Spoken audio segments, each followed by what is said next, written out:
One of the drawbacks to having cash or a savings account is that money is assessed when it comes to your EFC. For your student, it's assessed at a lot higher rate than it would be for you, the parent. What's up, everybody? Hey, in this video series, we're gonna go in detail and talk about specific assets. We're going to talk about the impact that some of your assets might have when it comes to your EFC or financial aid opportunity, as well as assets that you may be considering and how viable that they might be as a college planning tool for years to come. So coming up first on the list when it comes to assets is probably the most common asset, which is cash or a savings account. Very simple, self-explanatory. There's not a whole lot of education that comes along with a cash or savings account.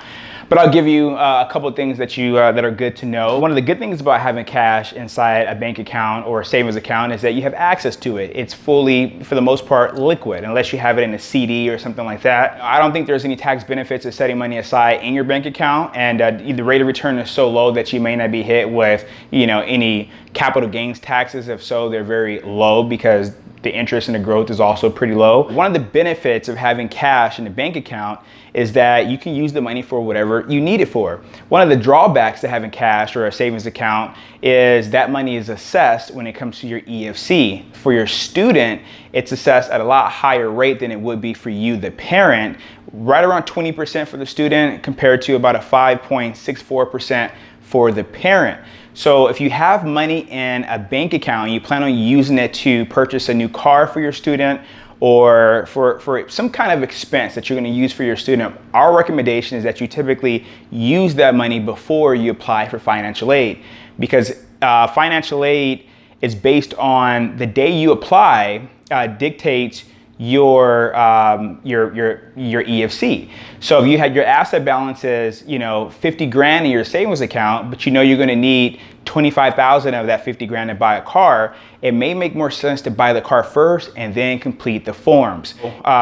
Cash, savings, not a bad place to have money, but when it comes to college, if you're using it specifically for that, it could make more sense to use that money before you complete the forms.